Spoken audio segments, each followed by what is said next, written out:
آپ کو پتا ہے اورنگزیب آج دنیا بھر میں یہ جو ایک چھبی کو خراب کرنے کی کوشش کی جاتی ہے، تاریخ کو توڑ مروڑ کر بتانے کی. آپ تاریخ دیکھیں، میں اورنگزیب کی پوری تاریخ بتانے کے لیے نہیں کھڑا ہوں، لیکن ایک چیز ملتی ہے.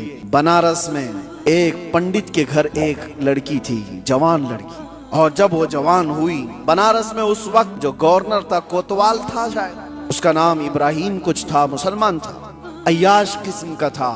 لڑکیوں کے اوپر ڈورے ڈالنا، ان کو پکڑنا، ان کو اپنے حرم میں زینت بنانا، یہ اس کے کام تھے.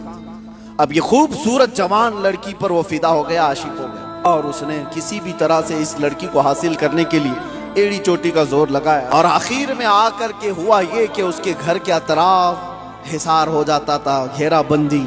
پھر پنڈت مجبور ہو گیا، اپنی بیٹی سے کہا کہ چلو، جب وہ بڑا آدمی ہے تو اس کے آگے ہم لوگ کچھ نہیں کر سکتے، بیٹی تم چلے جاؤ، تیار ہو جاؤ، چاہتا ہے تم سے شادی کرنے کے لیے.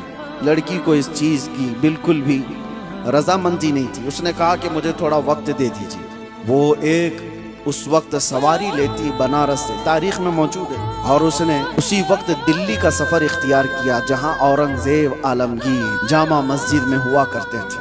جمعہ کا دن تھا. یہ خاتون مردانہ لباس پہن کر کے گئی، لڑکوں کا لباس پہن کر کے. جب بادشاہ اسلام اس وقت کے سلطان نکل رہے ہیں، لوگوں سے ان کی حاجتیں پوچھ رہے ہیں، اسی وقت یہ لڑکی کھڑی تھی. اورنگزیب نے اپنی چادر اٹھا کر کے دے دی اور کہا بیٹی اس لباس میں تمہیں اچھا نہیں لگتا، تم اپنا چہرہ ڈھانک لو، تم اپنا سر ڈھانک لو، اور تمہاری کیا حاجت ہے؟ اس نے کہا کہ میری حاجت کچھ طویل ہے، میں آپ کو تنہائی میں سنانا چاہتا ہوں. بلا لیا. دولت قدے پر وہ خاتون آئی، جوان لڑکی، اور اس نے واقعہ سنا دیا کہ آپ کا بھیجا ہوا گورنر، آپ کا بھیجا ہوا کوتوال اس طرح سے لڑکیوں کی عزت پر حملہ کرتا ہے، اور میرے گھر پر بھی اب اس کی نظر ہے، اور مجھے اپنی حرم کی زینت بنانا چاہتا ہے. تو اورنگزیب نے کہا کہ ٹھیک ہے، واپس جاؤ، تمہارے باپ سے کہو شادی کی تیاریاں کر لیں. وہ لڑکی مایوس ہو گئی، جس چیز کے لیے میں بنارس سے دلی کا سفر کر کے آئی تھی، بادشاہ بھی یہی کہہ رہا ہے، لیکن ایک دل میں ہاس تھی، بادشاہ نے مجھے بیٹی کہہ کر پکارا.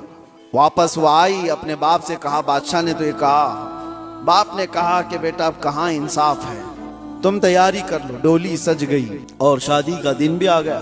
وہ ظالم عیاش کوتوال اپنے سپاہیوں سمیت اس کی ڈولی اٹھانے کے لیے آیا، اور راستے بھر میں لوگوں پر لٹاتے ہوئے جا رہا تھا. جیسی ہی بیچ راستے میں پہنچا، ایک فقیر آیا اور اس کو کہا کہ مجھے بھی کچھ لٹانا چاہتے ہو؟ اس نے کہا نیچے جتنی گری ہوئی ہیں وہ سب اٹھا لے. اس فقیر نے اس کو بگی سے نیچے کھینچ لیا. تو جیسے ہی نیچے کھینچا، یہ کوتوال جلادوں سے پکار کر کہا کہ کون فقیر ہے جو بدتمیزی کر رہا ہے، تم سب کے سب آ جاؤ. فقیر اپنا جبہ اٹھاتا ہے تو وہ اورنگزیب وہاں پر کھڑا ہے. کہا والی ہندوستان عالمگیر تیرے سامنے کھڑا ہے، اور کیا تجھے اس کام کے لیے اس شہر بھیجا گیا تھا کہ تو روز اپنی حرم سراؤں میں نئی لڑکیوں کو زینت بنائے اپنی بستر کا؟ اور اس کے بعد اسی وقت اس کی ساری چیزیں چھین لی گئی. پھر اس کو گھوڑے کے پیروں پر باندھ کر کھینچا گیا. اس لڑکی کی بارات جو نکلی تھی بغیر کسی چھوت کے، بغیر کسی چھوئے، عزت کے ساتھ ڈولی کو واپس اس کے گھر پہنچایا گیا، اور اس کو قید میں جلادوں کے حوالے کر دیا گیا، کوتوال کو جو ظالم تھا، عیاش تھا. اب جب لڑکی باہر آئی تو اس نے اورنگزیب سے کہا میرے گھر چلیں. گھر آئے، یہ آپ کو تاریخ کی سچائیاں میں بتا رہا ہوں. اورنگزیب نے جاتے ہی کہا کہ مجھے 2 رکعت نماز پڑھنے دے دو. رکعت نماز پڑھنے کے لیے، یہ کسی اور کا گھر نہیں، ایک پنڈت کا گھر ہے. نماز پڑھنے کے لیے جگہ دی، نماز پڑھا. اورنگزیب نے کہا فوراً مجھے پانی دو، شدت کی پیاس لگی ہے. پانی لا کر کے دیا گیا گھر سے. اورنگزیب نے پانی پیا. اس کے بعد جانتے ہو، آنکھیں کھول کر دیکھی اور کہا جس دن اس بیٹی نے مجھے دلی میں آ کر اپنا قصہ سنایا تھا، اس دن سے ابھی تک ایک قطرہ پانی میں نے حلق میں نہیں ڈالا. میں نے یہ طے کر لیا تھا جب تک اس کو انصاف نہ ملے میں پانی نہیں پیوں گا. بیٹیوں کو لوگ دوسروں کے حرم سرا میں پہنچانے والے، تاریخ اسلام کو توڑ مروڑ کر پیش کرنے والے، ذرا اس تاریخ کو بھی دیکھیں. اور میرے عزیزو، یہ ایسی ویسی بات نہیں.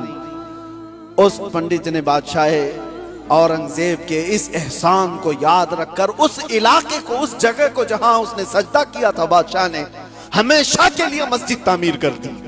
یہ تاریخ میں موجود ہے. میں آپ کو صرف اور صرف ایک جھلک بتا رہا ہوں، اسلام یہ کام نہیں کرتا کہ اپنے روایات کو، اپنے اصول کو جنگوں میں اور دشمنوں میں سب توڑ دیے جائیں اور اپنی بیٹیاں بھی کسی کے ہاں بھیج دیے جائیں۔ یہ اسلام کی فطرت میں نہیں ہے۔ اسلام اصول کی سچائیوں پر چلتا ہے۔